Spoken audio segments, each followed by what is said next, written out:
Hello learners, this is Kushal and today we will recall what we have learned few days ago. So the topics are array, structure and function.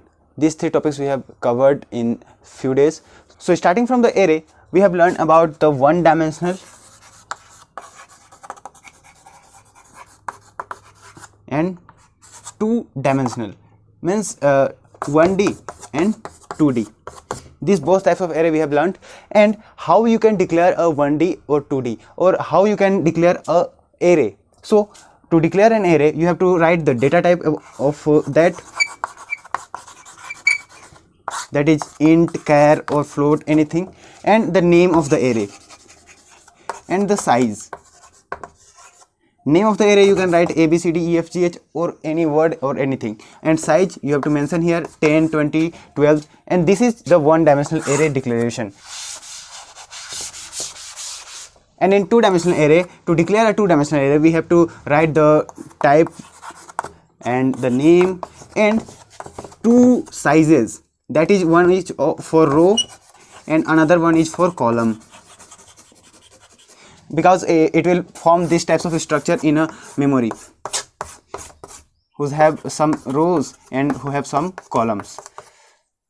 So the array is of a combination of elements which is created by the name of data type and the name of array and writing the size of that array. If you have written here 5 and here 2, then the memory will be created and these types of boxes will be formed. And in the second part, we have learned about the functions. What are functions?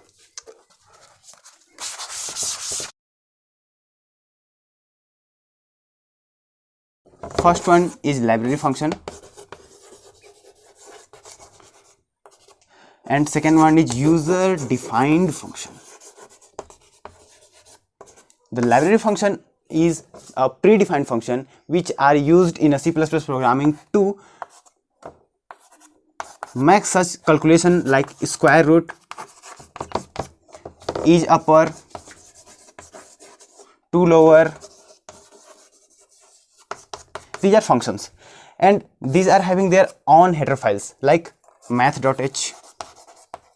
Without the header file you can't use these types of functions. Okay, so the functions are having two types, library function and user defined function. Library function are the predefined function, and the user defined function I will tell you. User defined function is a function created by a programmer. How you can create a function? By using the type of return, name of the function, parenthesis open, parenthesis close, and inside that parameters. Example, void a. This is a function. If you are using a user defined function in which you are having a return type like int, name of the function, and the parameters anything you can write here, and a semicolon, then this whole line indicates that it is a prototyping of a function. This is function prototyping. And if you are not using this semicolon and you are using int a, then and writing parameters inside that, then this is defining of a function. And if you are not using the return type and using the semicolon here, then this is calling of a function.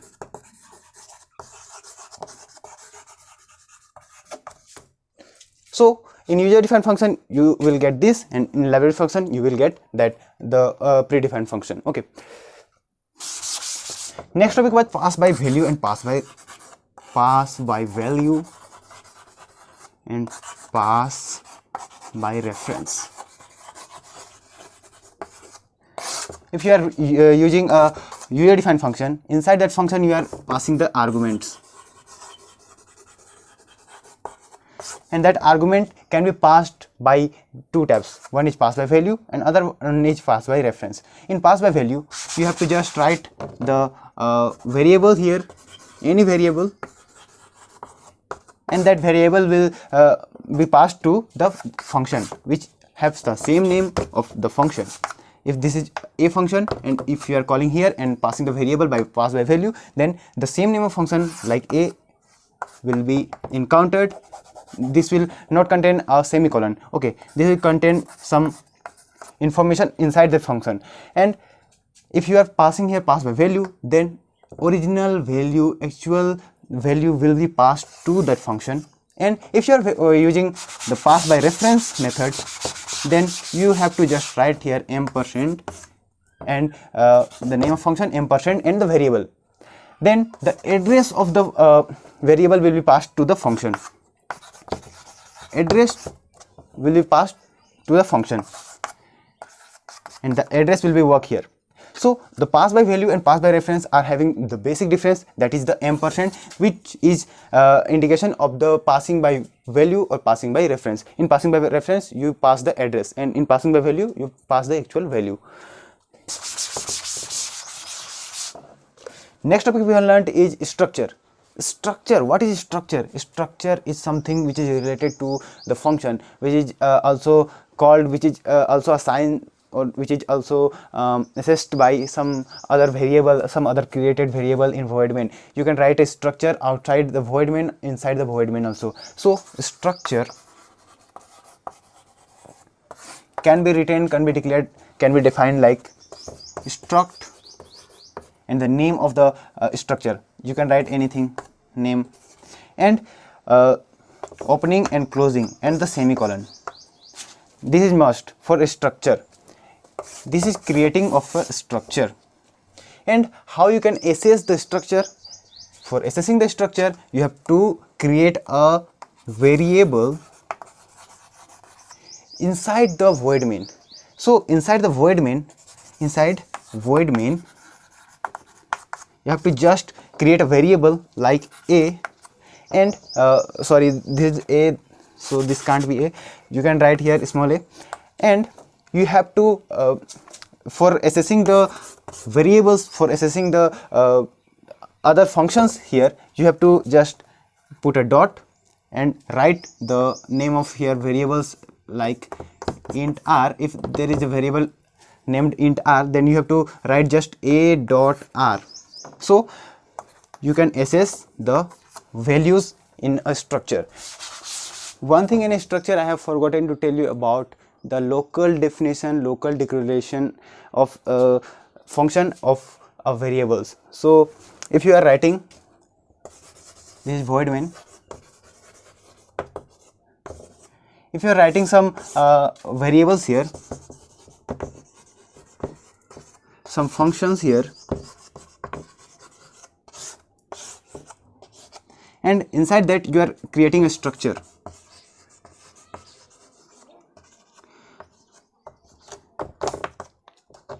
So this is get ch. Okay, so if you are writing like this, inside the void main you are creating a structure and you are creating the variables and you are creating the functions, then this is called local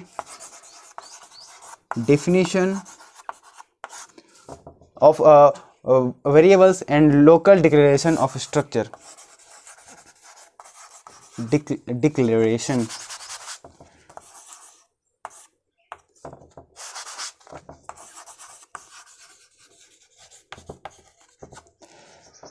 And if you are using the structure outside the function, outside the void main, sorry, if you are using this outside, then this is a local definition and global declaration. And if you are using all of the variables and structure outside the void main,